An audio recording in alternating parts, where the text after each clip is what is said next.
Vincent Price once said, "The heavy who loves beauty makes the most terrifying villain." His career has encompassed a wide variety of roles, but he is best known as a master of mayhem. Born May the 27th, 1911, he made his acting debut at London's famous Gatehouse Theatre Club at the age of 24. Soon thereafter, he won the lead role of Prince Albert in Victoria Regina, playing opposite Helen Hayes for 3 years. The portrayal brought him to the attention of Hollywood, where he made his first film, Service Deluxe, for Universal Pictures in 1938. A year later, The Tower of London provided his first evil encounter, followed by The Invisible Man Returns. In the 1940s, he moved to 20th Century Fox, appearing opposite Gene Tierney in the classics Laura and Dragonwyck. His identification with the sinister began in 1953 with the enormously successful House of Wax. In 1958, that identification was cemented by the equally popular film The Fly.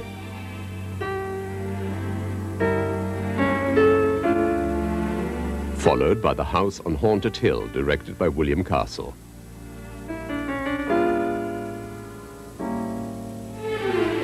In 1960, he appeared in Roger Corman's adaptation of Edgar Allan Poe's The Fall of the House of Usher, sparking a series of Poe films from American International Pictures. Price would work for AIP for the next 12 years, co-starring with other horror greats like Basil Rathbone, Peter Lorre, and Boris Karloff.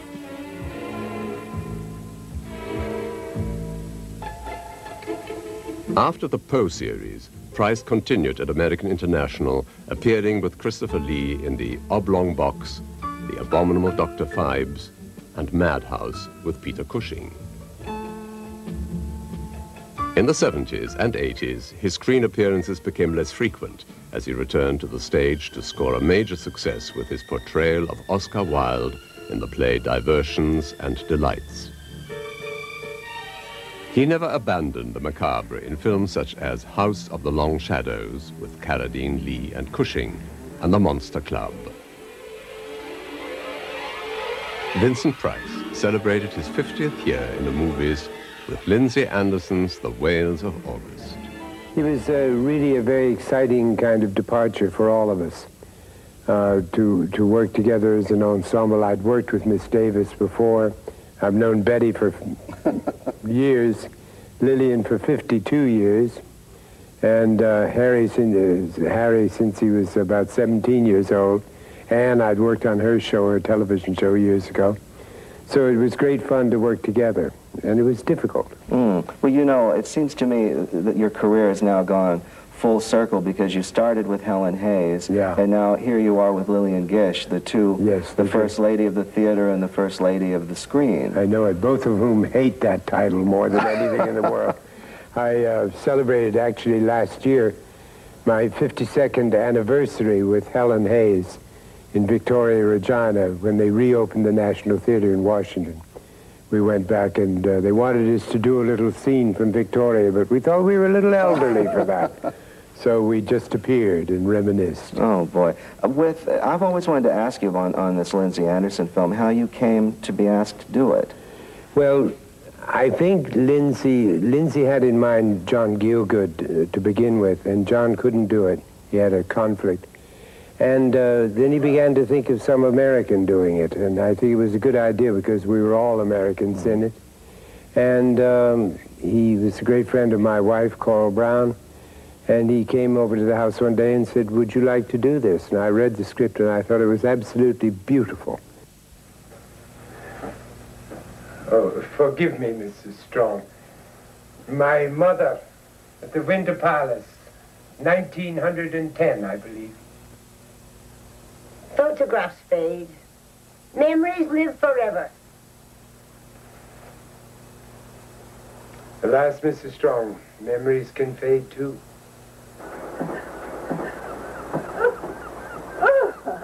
I must have cooled off sitting so long.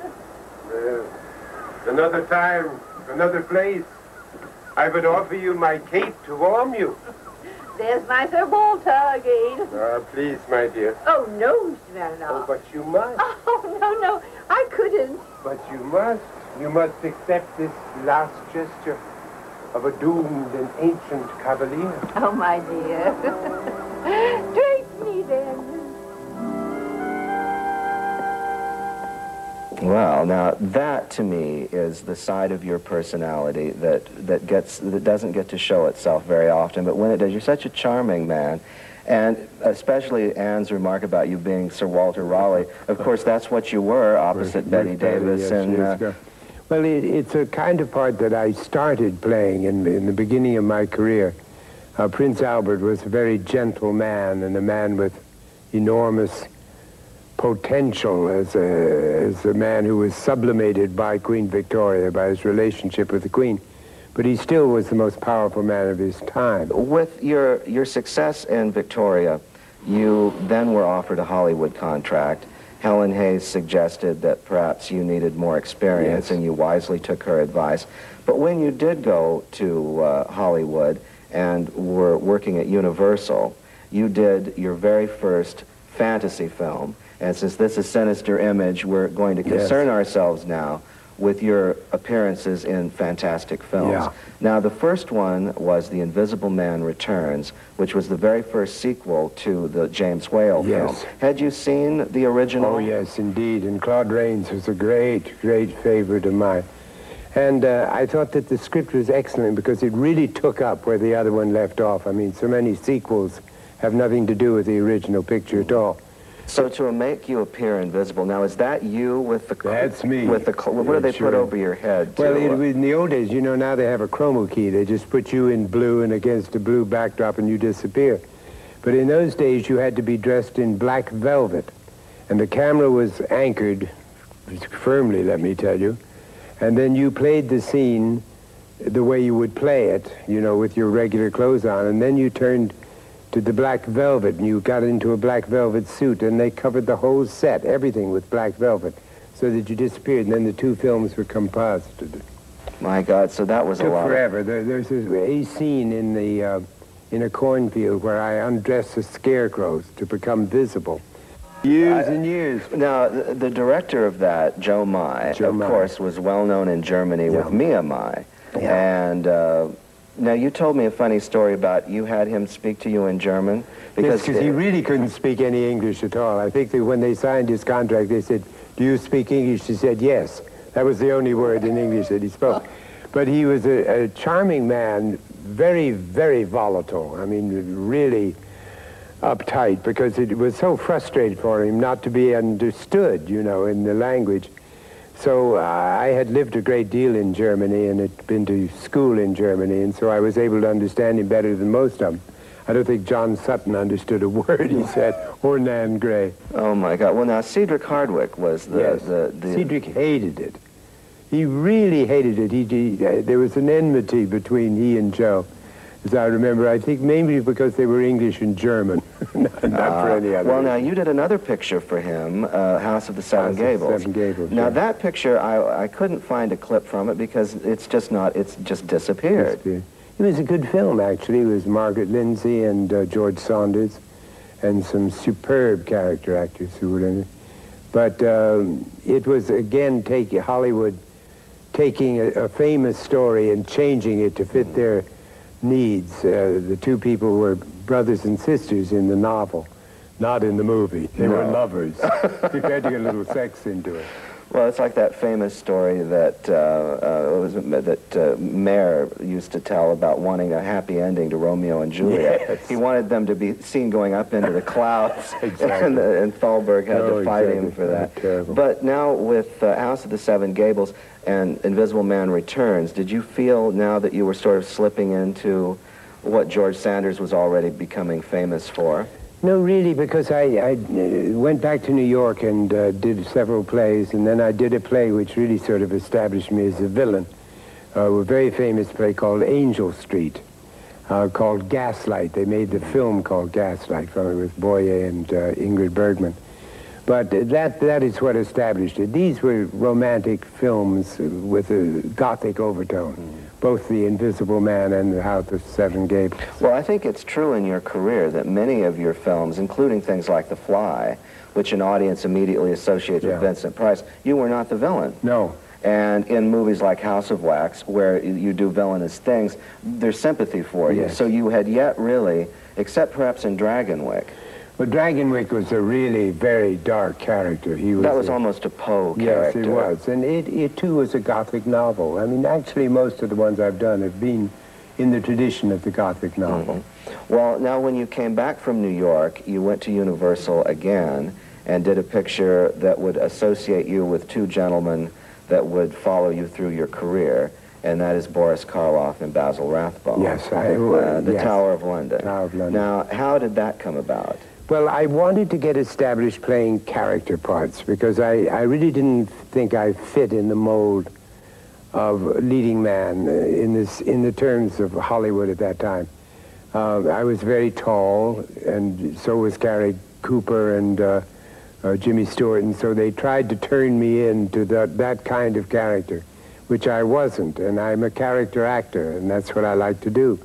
So I talked them into letting me do a smaller part in a film in which there was a chance of really establishing myself as a character. So you took the Duke of Clarence. The Duke of Clarence. Did they offer you a larger role? Yes, I can't remember what it was. I think I was offered the part that Ian Hunter played, the King. Oh, I see. But I much preferred the other role, so I took Well, we have a sequence here that has become very famous, your drinking scene. Yes. So let's go to Vincent Price and Basil Rathbone in the Tower of London. This I haven't seen for years. Oh, great.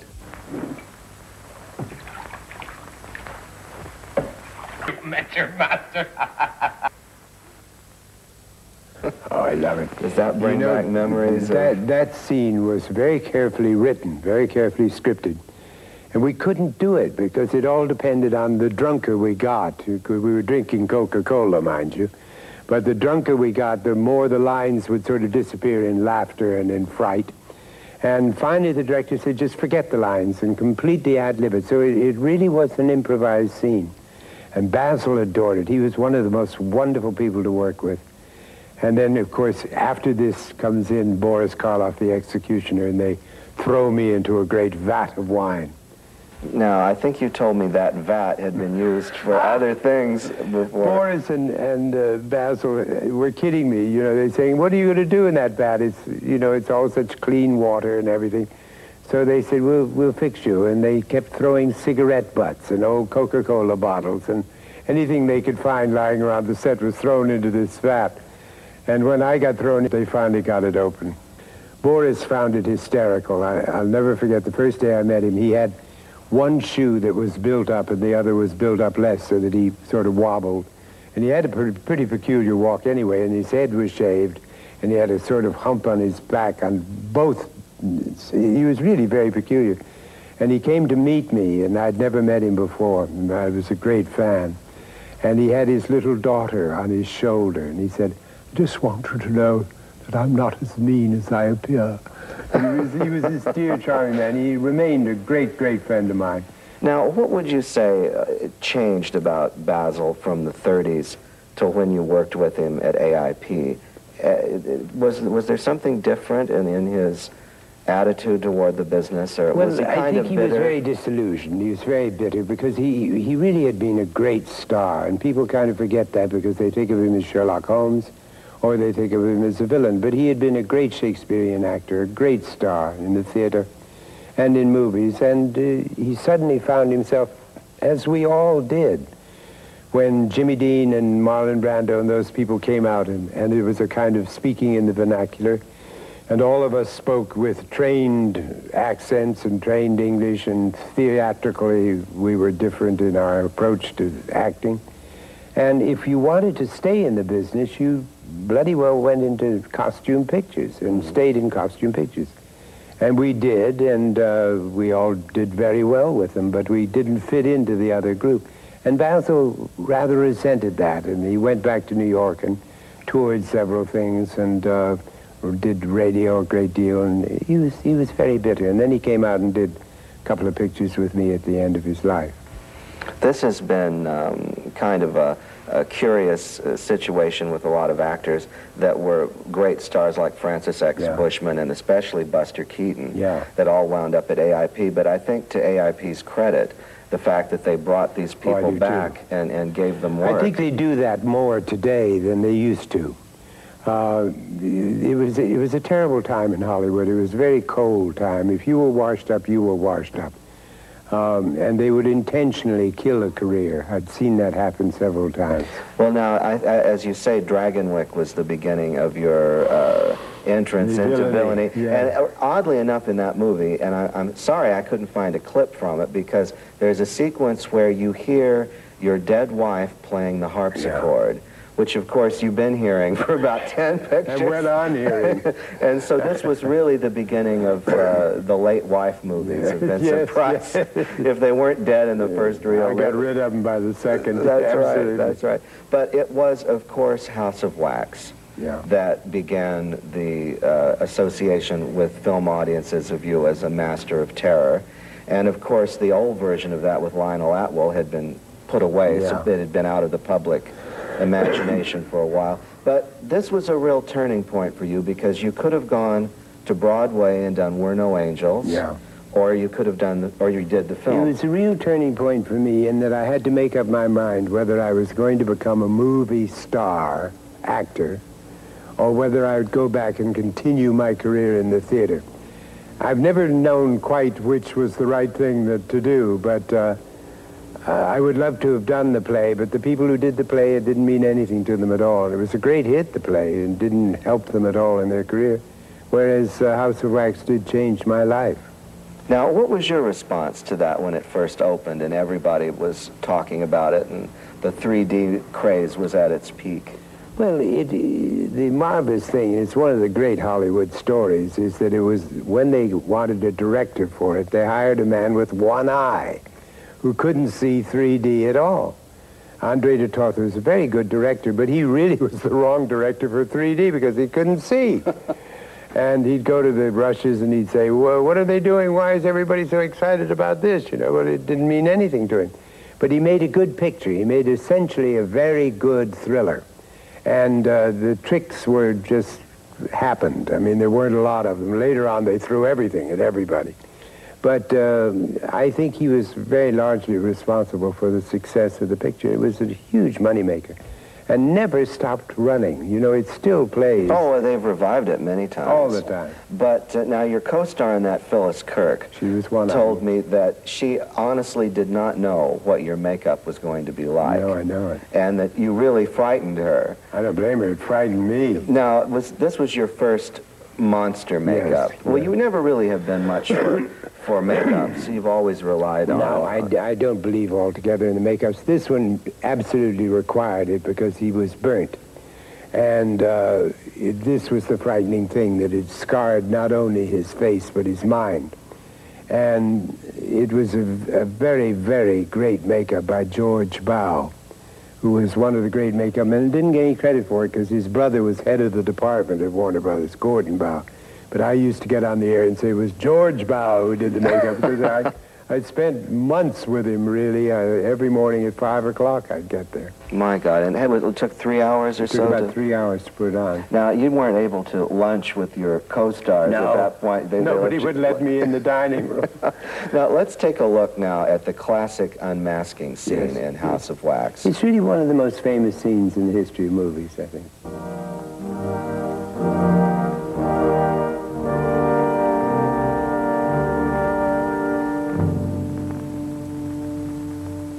You shouldn't have done that, my dear. It is Kathy. It's Kathy's body under the wax. I knew it. I knew it all the time.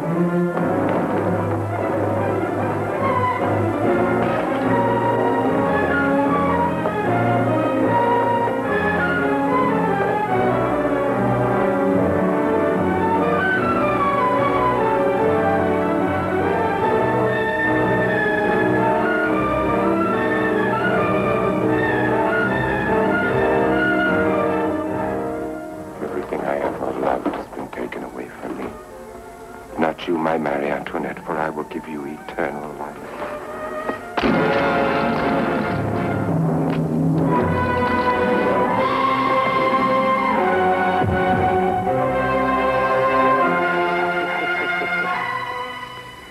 there's the end of Phyllis Kirk. Now, Charles Bronson is in that. Charlie Bronson was the deaf-mute. Igor. Now, Charlie Bashinsky was his name. Now, have you seen him in the interim? Now, what? I've always tried to pin him down to say, wasn't this really one of your very first pictures? I think it may have been his first picture. I don't recall seeing him. No, I don't think so, but he was wonderful. He had this great face. We are immortalized in the Wax Museum at Buena Park, Charlie and I. Now, is it true that one evening, for lack of anything better to do, you went down there and replaced your own image? Yes. And frightened? Yes, scared the daylights out of the people. I love doing things like that. I must say it's really fun.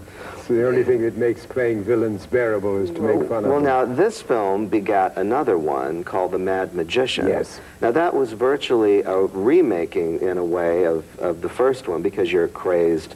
But it was a different idea. He killed people, but then he made himself up to look like the people that he'd killed. That's right. Which was really kind of fun. And two of the people that I killed and made myself up to look like were great friends of mine.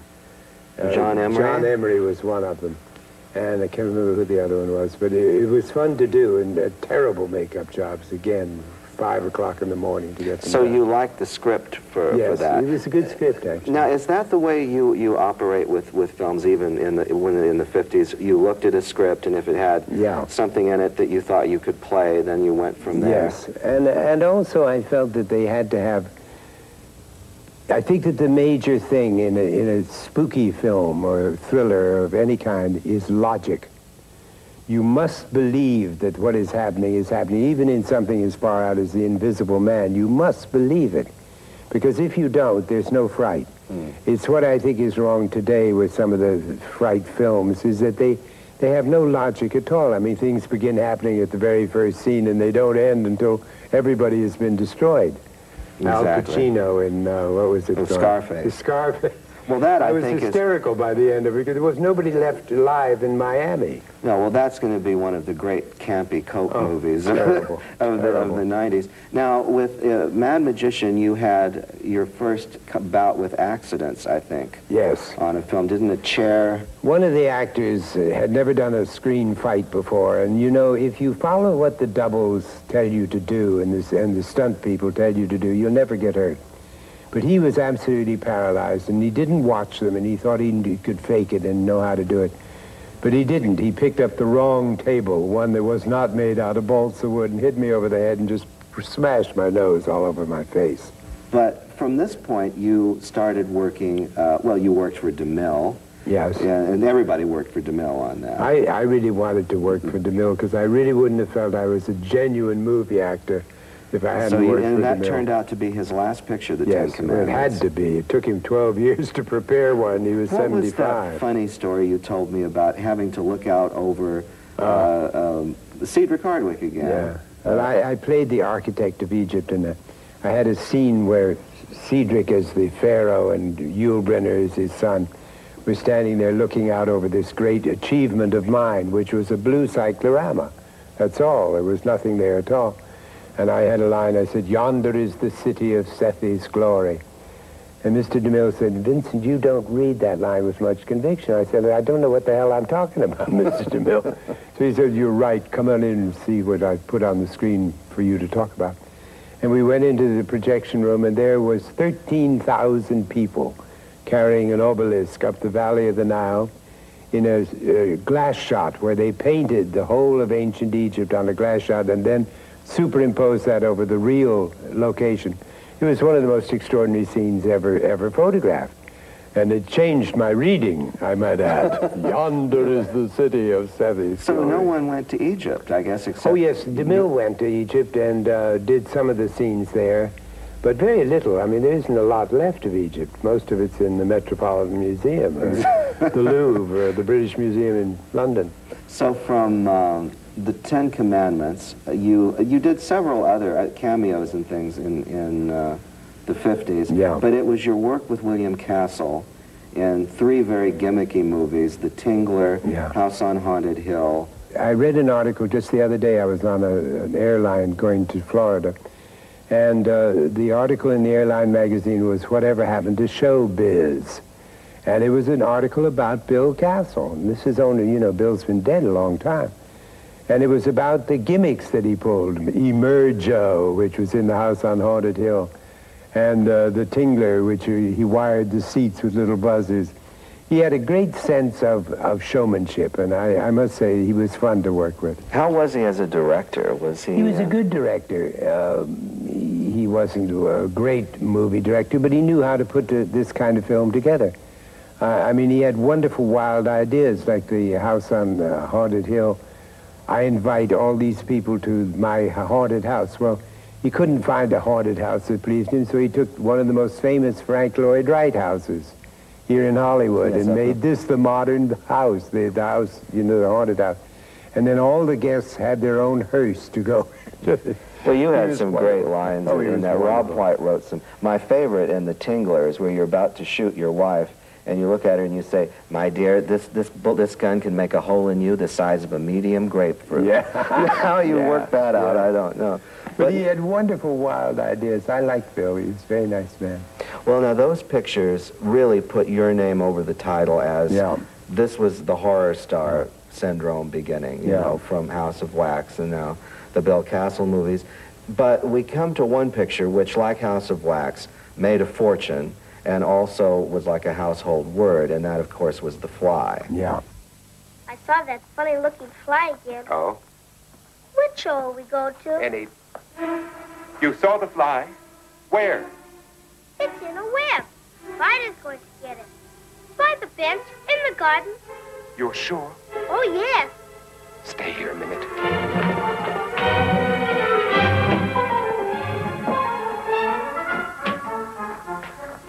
Inspector, it's in the garden. Come quickly. Please, what's it alarm? Philippe has seen it.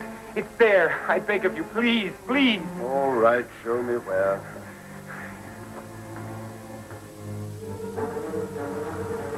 Here, Uncle Francois.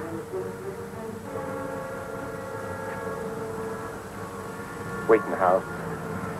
There's a good boy, Philippe.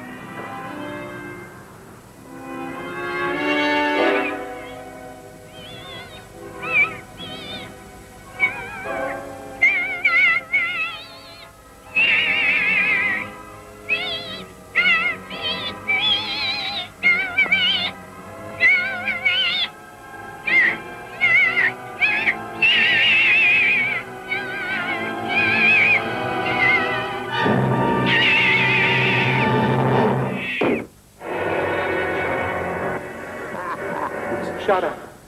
Happy scene. Now that absolutely terrified everybody that saw it. And because people still come up and say, "Help me." Now, this was a funny scene to shoot, I'm sure. Oh, it was impossible to shoot, you know. I mean, here's this idiot thing saying, help me, and this spider who jumpity-jump. But it was fun to do because Bart Marshall, Herbert Marshall, who was really one of my favorite movie actors, one of the top movie actors of all time. Well, I always remember him in The Letter. Oh, and everything. Just Little super. Foxes. And the two of us really were hysterical, you know, at the thought of having to play a scene in front of this little tableau that was going on. But well, what actually were you looking at? We were looking at a cobweb, a great big cobweb, but of course we couldn't see the little creature because the camera was aimed the other way. But you could see the fly going down, and there was a little thing there. But of course it had to be David Hedison. So how many takes was that? Oh, the whole day. Oh my God! Now that was written by James Clavell. That was written by Jim Clavell, who then went on to write Saigon and Taiwan and Shogun and everything else. But it was a film that really had a great. It made its mark. I mean. It was a prize short story in Esquire. Playboy. And I thought it was a wonderful film. It was entertaining and great fun. Jeff Goldblum wrote me a letter when his version of The Fly came out and said, I hope you like it as much as I liked yours, which I thought was terribly sweet. I'd never met him, and I wrote him back. And I went to see it, of course, his version. I think it was wonderful right up to a certain point. I hope it's the donut sequence is the one I couldn't get over. That went a little too far. And it becomes funny, and this really it didn't. It became a moralistic thing again, you know, which really a good horror film must have a kind of moralistic thing in it. Exactly. Frankenstein's the greatest example of it. I mean, the moral is do not tamper with God's work. And that's what Mary Wollstonecraft wrote, and what I think Boris brought to the film. Now, as we come to the end of the 50s, we come to another very important part in your career in fantastic cinema, and that is your association with Roger Corman and AIP in doing The Fall of the House of Usher. Now, in my interviews with Sam Arkoff and Roger, they all tell me that you were their first and only choice, and that it was a great risk for them as a young fledgling company to spend as much money as they did. So what do you recall about the shoot, House of Usher? You know, I think what was fun about it, it was the same thing with Bill Castle and one of those pictures that I did with him.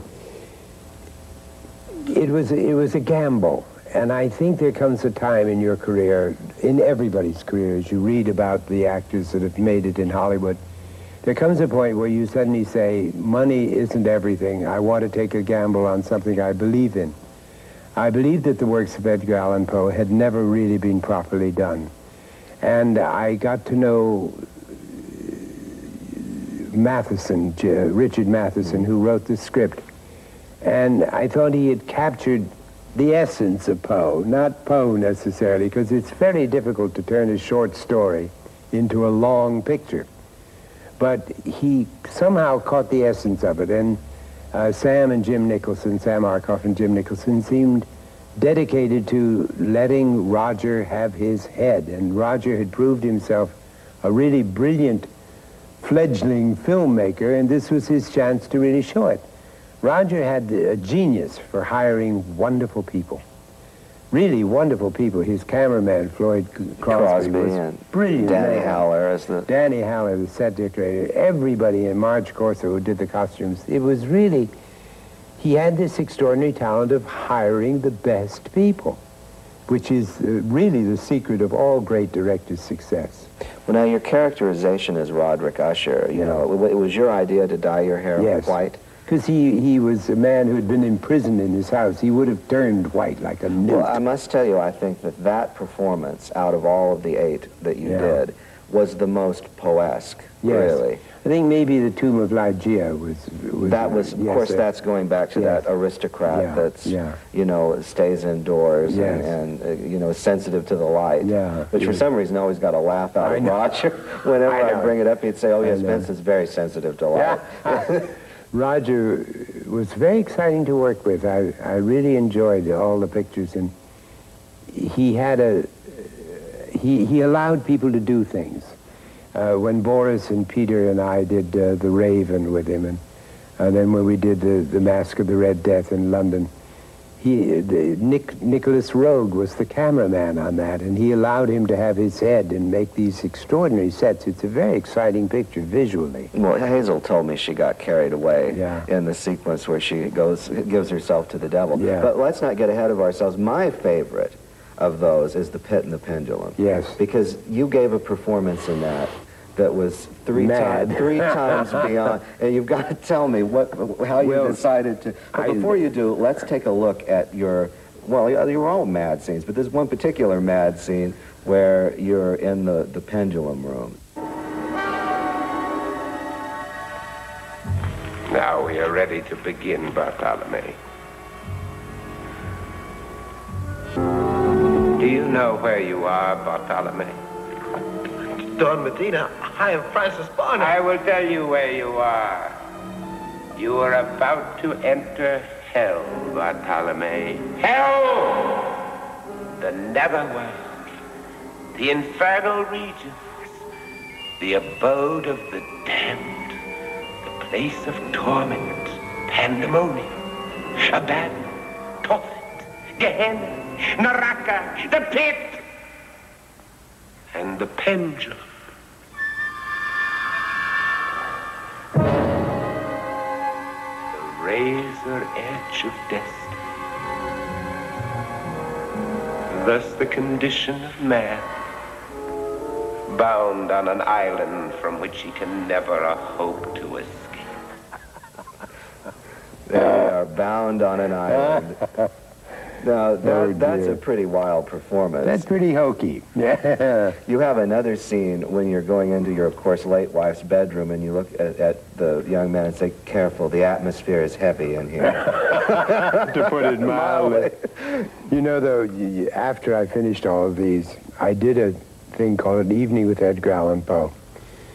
You've never seen this. No, I will show it to you someday, because I did 4 Poe stories, absolutely pure Edgar Allan Poe, without a word by anybody else, no changing of the plot, just as monologues, with action and with set and with costumes. It's probably the best thing I ever did. They showed it to the exhibitors, and it was an hour long, to television people. They said, it's too serious. It isn't like real Edgar Allan Poe, but it was the real Edgar Allan Poe. Well, now, was this shown on national television? Yes, and won all kinds of awards, but it was too absolutely perfect Edgar Allan Poe. It's probably the best thing I ever did in the way of Poe. Now, what are your favorites out of the Poe series? Which ones? You mean of the 8 that you did? Well, I think I liked The Tomb of Ligeia. It had a wonderful atmosphere about it. We did it in a 12th century abbey in a marvelous location. And the Masque of the Red Death, though, it had nothing to do with Edgar Allan Poe whatsoever, really. Peter Lorre. Now, here was someone that you worked with on 3 occasions, and you spoke at his funeral. In fact, you read his eulogy. Yeah, and in that, you called him a facemaker. He called himself a facemaker. And that phrase always caught me. Well, Peter always referred to actors as facemakers. So anybody who knew him, and really a eulogy is for the people who know you or knew you. And I used this expression of facemaker because it was Peter's definition of actors. He was being facetious, of course, but he thought of actors as people who made faces for a living. And he had a face to make, too. Well, he had that incredible voice. Yes, wonderful. But you told me that he would always send himself up before... He'd do his own imitation by holding his nose, and he sounded exactly like Peter Lorre. Was he a happy man towards the end? No, he wasn't a very happy man. He was a sad little man. He put on too much weight. He was not well. He really never learned the script. He felt that he could improvise it and make it better. And in many cases he did, but there were also scenes. There was one scene where we had to get from one place to another, and I said, "Oh, Peter, come on, don't ad-lib. Just say the lines." He said, "You want me to say the lines, old boy?" And I said, "Yes, say them. Let's get on with it." He knew every line. Basically, he knew exactly what he was doing. So he was a real professional. Yeah, he was a very But this brings up an interesting point with people that are known for horror pictures, that they're in their own private lives very unhappy. Now, you have proven this, of course. If this were a trend, it certainly stopped with you. Boris wasn't unhappy. And Boris wasn't unhappy. No. And but we go back to Bela Lugosi and well, Bela really was Chaney stuck Jr. with a character. You know, he was stuck with Dracula. And I think that upset him terribly. He had a bad time with the language, and he had an unhappy experience with illness and dope, apparently, from what I hear. And he was an unhappy man. That doesn't make for a very happy man.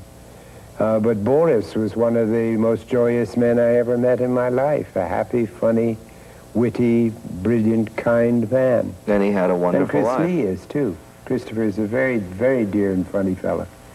They all, of course, Christopher included, kind of resent being typecast, but as Boris used to say, I'm always grateful to the monster, because if it weren't for that, I wouldn't have my public. And, you know, I mean, people have asked me if it worries me that I got typecast.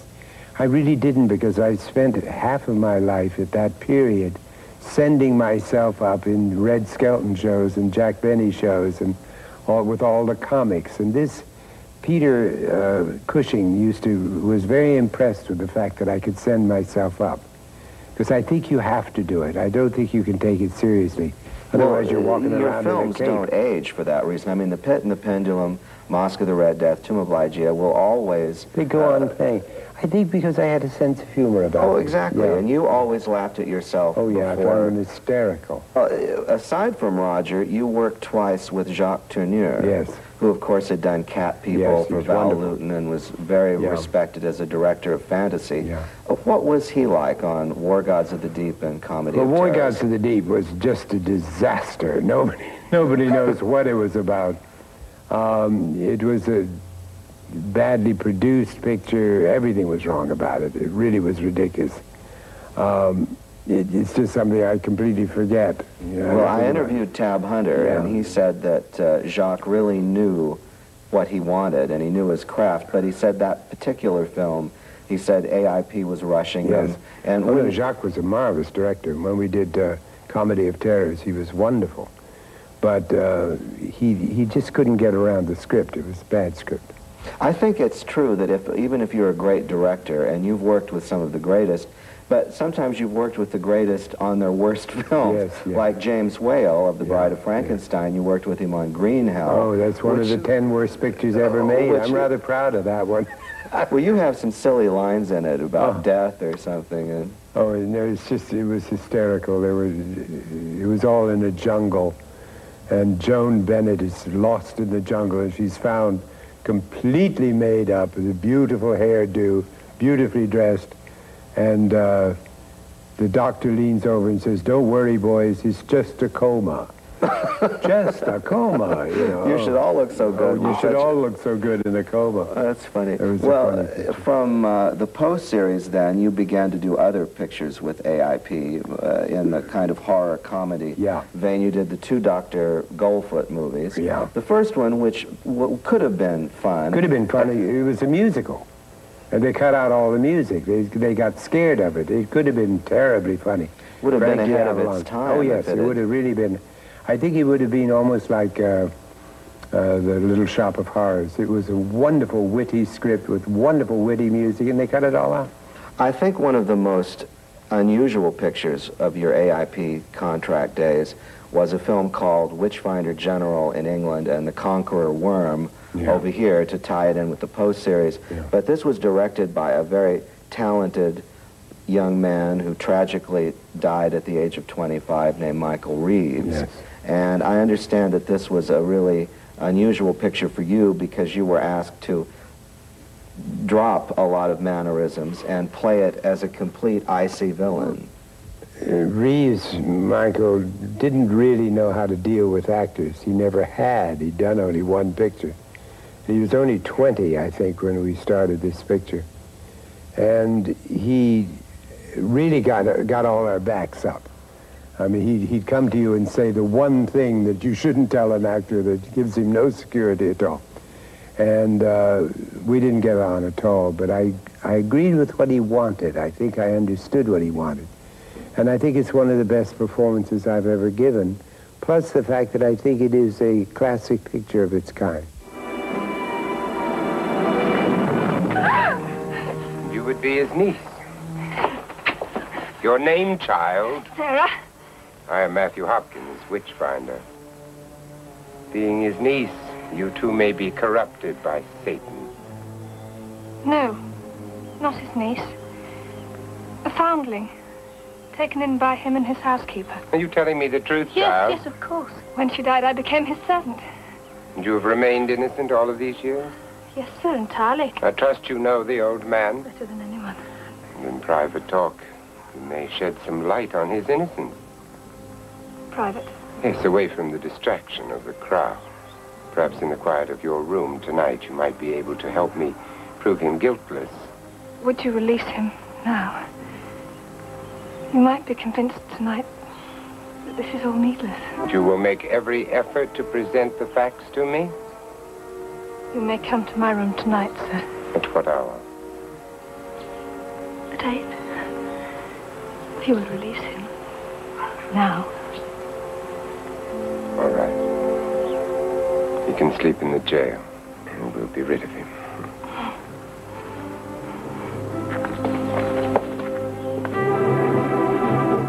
Completely different characterization for you. Well, Mike wanted him absolutely cold, without an emotion of any kind. This is as close as he ever comes to having an emotion, and it's an evil one. So at the end of this picture, you are hacked to pieces in what is probably the most violent death you've ever had in a movie. But I think you commented to me a long time ago that making films in England, they really do them better over there. Yes, they do them better.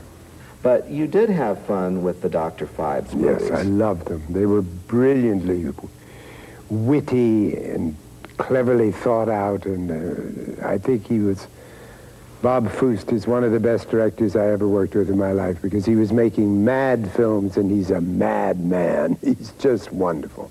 Work faster, Doctor. The acid is descending.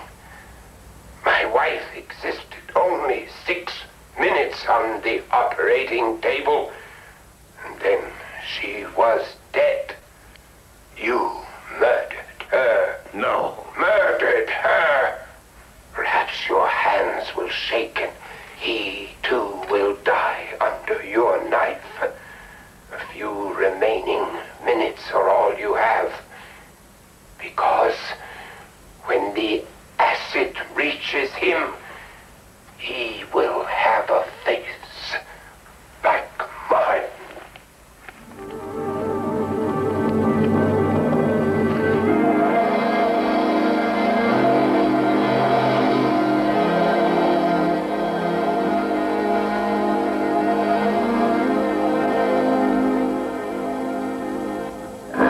Now, how long did that makeup take? That only took about 2 minutes because it was a mask. So you just got to, but you had the scene where you have to put bits and pieces of your... But what we invented a wonderful makeup for it. They just covered my face with collodion, which is like new skin, you know, so that I really couldn't move. I was immobile, and I was talking out of a thing in my neck, a voice box. So that I learned the lines, but never had to speak them, which made Joe very angry. He used to come to me and say, "You're unfair. You're not speaking the lines, and I'm having to remember all mine and say them." I said, "But I remember them, Joe." Now, the second one was not apparently, according to Sam, though, Sam Arkoff, it was a money maker, but it didn't make the kind of money the first one did. I think it was a very funny movie, though. But, you know, sequels are always difficult, aren't they? Yes. They really are. There's not very far you can go with a sequel. You're just carrying on a story that ends at one time, and then they think it's successful, and they bring it back. There were some funny things in the second one, though. Really very funny. More interesting ways to do away with people. But all of this kind of culminated in what I think is one of your best films all around, and that's Theater of Blood. Yes, I think it's the best one. Which originally was called Much Ado About Murder, which I think is a marvelous title. My favorite scene, well, I have so many in this, but this one had me on the floor when I first saw it, is you as Butch. It's Butch. So let's take a look at Vincent Price meeting his wife for the first time.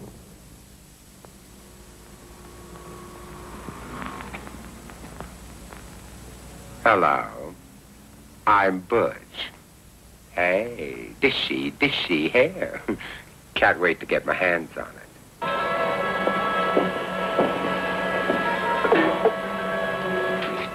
Oh, I wish you would let me do something camp with the color, darling. I mean, like flame with ash highlight.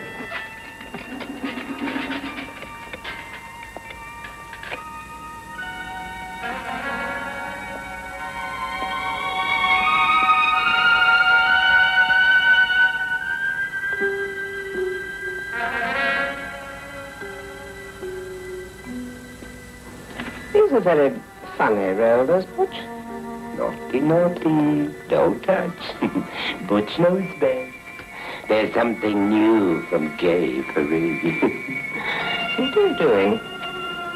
You sound very uncomfortable. Can't move. Bring forth that sorceress condemned to burn. That's from Henry VI, the Ducky, Part 1. It's a very interesting play, don't you think so, Miss Moon? Especially that scene where Joan of Arc dies at the stake. Though I'm afraid you might find our novel version of it a bit of a shock. And Marquis says, because she is a maid, spare for no faggots, let there be enow. Place barrels of pitch upon the fatal stake, that so her torture may be shortened. Yet, forsooth, she is a virgin pure. Use no entreaty, for it is in vain. Break thou in pieces and consume to ashes. Thou foul, accursed monster of hell. Oh, it was before I married her. That was kind of the trial run. Yes, yes. You know, I was told that Katharine Hepburn offered you the part of Prospero in The Tempest. Yes. And you couldn't afford it because you only played like 2 performances a week, you know, or a month or something. So I really sort of look back on my career with great joy, because one of the things that you haven't covered, and it's very difficult to cover, is the television appearances. Well, you've done I've done hundreds of television shows. And some of the ones with, you know, with Jack Benny and Red Skelton, where I sent this character, Vincent Price, up, were really kind of masterpieces in their miniature way. But I wanted to ask you something. How come you never played Dracula? I did once in a thing called... F-Troop. F-Troop, yes. Yeah. I played Dracula's cousin, who had to leave Transylvania because he couldn't stand the sight of blood.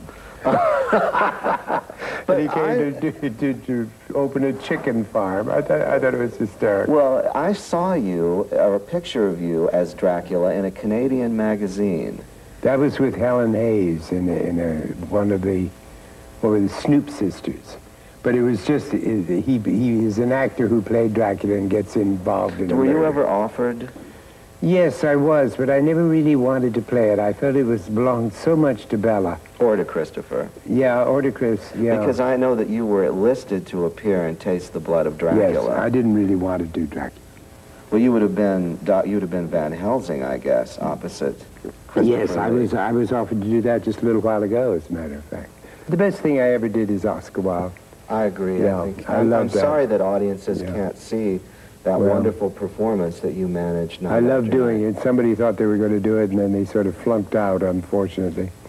But I'm doing also a thing for Disney Channel for children. I believe that as you get older and your career is sort of established and people know who you are, that you should do things for young people. Well, I hope at least you'll think about doing another horror picture. Hopefully. If a good one came along, I would. A very good script came along, a sequel to Dr. Fives, which I don't really want to do.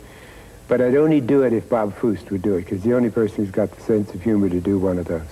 Well, let's hope that something comes of it. But anyway, Vincent, I want you to know this has been an hour that has flown by. Well, I've enjoyed myself. I think you're just the best. Oh, bless you. And thank you Thank you coming. very much, David. It's wonderful.